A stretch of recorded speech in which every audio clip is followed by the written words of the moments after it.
You are looking at Julian's pronunciation guide, where we look at how to pronounce better some of the most mispronounced words in the world, like this other curious word. But how do you say what you're looking for today?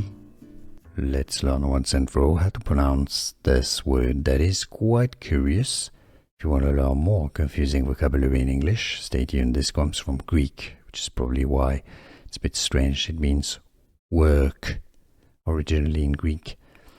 Erg, that's British English pronunciation. Erg, it's a schwa sound and sound. A unit of work or energy. Erg in physics. American English pronunciation, erg. It's usually how it's pronounced, erg. It's also an area in the Sahara Desert, erg. Here are more videos on how to pronounce more confusing words and names too many mispronounced. Like this video if you found it useful. I appreciate your support. I'll see you soon and thanks for watching.